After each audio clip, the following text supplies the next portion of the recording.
Merhaba arkadaşlar. Hoş geldiniz. Ekran bugün biraz değişti.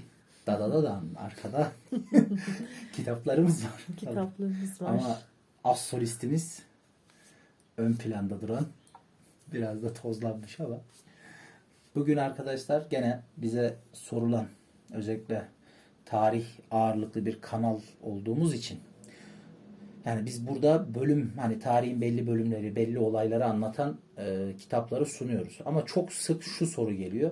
Ya işte Türk tarihi okuyacağım. Nasıl başlayayım? Hiç bilmiyorum Osmanlı tarihine nasıl başlayayım? Bu yüzden dolayı birkaç tane video çekeceğiz. Şu anda bu video Türk tarihine ama genel Türk tarihine yani aşağı yukarı Orta Asya'dan geldiğimiz bu zamana kadar ki genel Türk tarihine nasıl okumaya başlarız? Daha önce kanalda külliyat videosu da olan Yılmaz Öztuna hocamızın Büyük Türkiye Tarihi. Şimdi nasıl söyleyeyim? Yani hiç tarih okumadınız. Türk tarihi bilmiyorsunuz. Türk tarihini ama bir yerde duydunuz, merak ettiniz. Nasıl başlarsınız? Hani böyle bir tarihin bir bölümü yok. Metehan şuymuş, Uygurlar buymuş, Göktürklerin birincisi, ikincisi böyleymiş, Büyük Selçuklu böyleymişten ziyade özellikle genç arkadaşlar bu soruyu çok sık sorduğu için onlara söylüyorum. Onların daha vakti bol, şeyi bol. Böyle bir 14 cilt bu eser. Büyük Türkiye tarihini alıyorsunuz arkadaşlar. Şöyle her biri aşağı yukarı kaç sayfaydı bunun? Her biri aşağı yukarı 400-500 sayfa arkadaşlar. Şöyle roman okur gibi okuyorsunuz. Burada bayağı roman okur gibi bir başlıyorsunuz. Okuyorsunuz arkadaşlar. Bu 14. cildi tabii. Son artık burada bibliografya falan var. Bunun birinci cildi arkadaşlar bizim genelde Orta Asya Türk tarihi. İkinci cildi Büyük Selçuklu tarihi. Üçüncü cildi Osmanlı'ya geçiş ve ondan sonrası genelde Osmanlı tarihi ve yanlış hatırlamıyorsam 8 ya da 9. cildinden sonrası mı? Yoksa şu 13 cildi mi ne? Daha kültür tarihi. Yani aşağı yukarı bir Orta Asya tarihi, Selçuklu tarihi, Osmanlı tarihine giriş.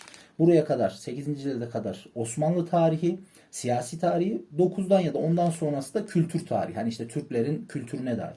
Yani şu 14 cildi bu Ötüken yayınlarından çok sık baskı yapıldı. Ben bunu sahaftan zamanında çok uygun fiyata aldığımı hatırlıyorum. Yani şu 14 cildi kaça almıştım?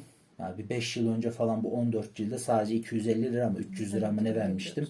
Gayet de makuldü. Şu an biraz daha pahalıdır ama emin olun gene sahaflarda daha ucuza bulabilirsiniz. Hani asla onun altını çizeyim ya böyle tarih mi okunur falan demeyin genç arkadaşlar. Eğer herhangi bir şekilde tarihle ilgili hiçbir haşır neşir olma durumunuz yoksa ve bir yerden ya şu Türk tarihi kaç bin yıllık Türk tarihi kafamda bir şablon oluşsun, bir kronoloji oluşsun ve ben ona göre bir okuma yapayım diyorsanız benim ilk tavsiyem bu olur arkadaşlar. Yani niye? Daha tabii bu dönemi anlatan başka bölüm bölüm kitaplar yok mu? Var. Ama Yılmaz Öztuna'nın kanalda işte dediğim gibi külliyat videosu da var hocanın. Neredeyse ben bütün böyle monografi kitaplarını da okumuş biri olarak söylüyorum. Yani Türkçesi o kadar çekici ki, üslubu, hikaye etmesi olay o kadar güzel ki. Yani bu 14 cildi emin olun bir yıl bit sürmez arkadaşlar. Yani gerçekten her gün işte bir kendinize ayırın 100 sayfa okuyacağım deyin. Yani her gün 100 sayfa okuyarak şu cildi 6 ayda bitirebilirsiniz. Ve bu 6 ayda bunu bitirdiğinizde kafanızda artık bir Türk tarihi nereden geldi, nasıl oluştu muhakkak oluşur. Bunu niye tavsiye ediyorum? Özellikle hiç tarih okumamış ve merak eden genç arkadaşlar yani çok böyle eski bir deyimdir ama kör testereyle mukavva kesmek gibi derler. Hani mukavva böyle çok ince tel testereyle kesilir arkadaşlar. Kıl testereyle ince işçilik gerektirir. Kör testereyle kesersen mukavvayı haşat edersin. O da bir fayda vermez. Aynı onun gibi. Ya biraz oradan, biraz bundan, biraz şu üsluptan yani özellikle ilk defa tarih okuyan insanların zihninde bir tarih kronolojisi oluşması sadece bilgiyle alakalı bir şey değildir. Yani bunca okuma yaptıktan sonra söylüyorum bunu.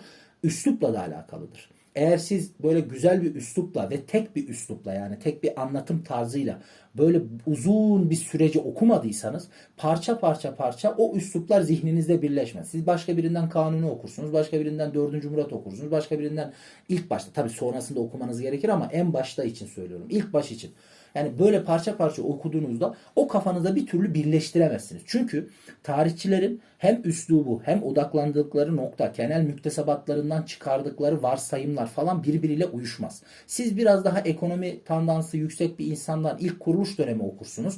Bu sefer işte Bitinya teorisini görürsünüz, iktisat teorisini görürsünüz. Hani Osmanlı'nın yükselmesindeki ekonomik, sosyoekonomik sebeplere bakarsınız. Sonra bir tarihçiye geçersiniz. O daha savaş tarihçisidir. Savaşları okursunuz ve sizin kafanızda o bölük pörçük şey birleşmez. Birleşmediği için size birden sıkıcı gelmeye başlar. Detayı anlamazsınız. Kronoloji kafanızda oturmaz. Kim kime geçti anlamazsınız. Yani bir tarihçi, özellikle uluslararası ilişkiler kökenli bir tarihçi, daha böyle Avrupa ile Balkanlarla ilişkileri üzerinden o tarihi size anlatırken, bir tanesi dediğim gibi daha ekonomi temelli ve içeriden anlatır.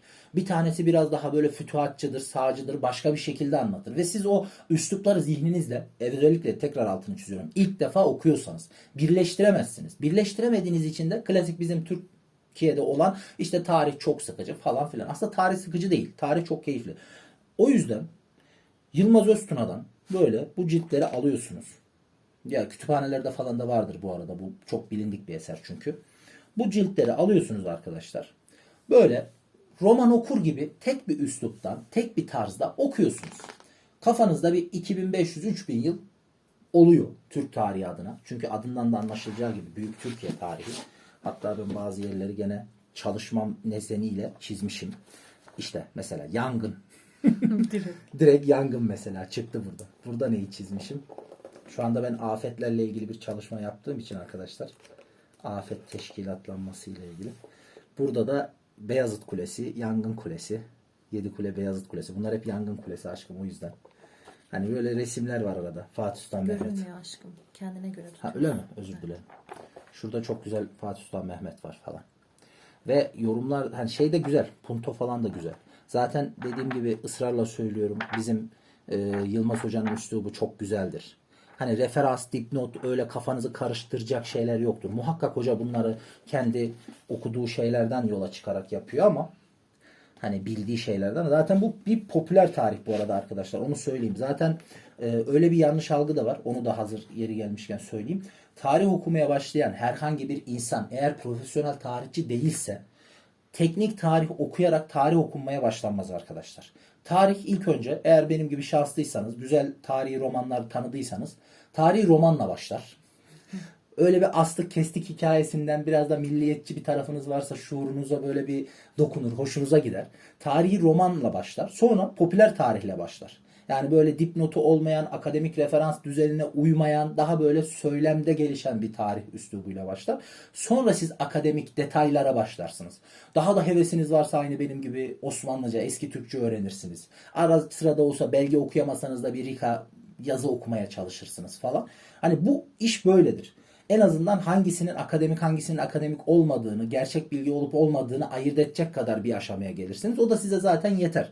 Ama zaten niye Yılmaz Öztuna'yı tavsiye ediyorum? Büyük Türkiye tarihi olarak bir okuma başlangıcı olarak. Popüler tarihçi olduğu için sizi sıkmadan, üslubu yormadan, zihninizi bulandırmadan ama gerçek bilgiyi vererek mümkün olduğunca. Tabii bunun içindeki çok eski bir basın bu.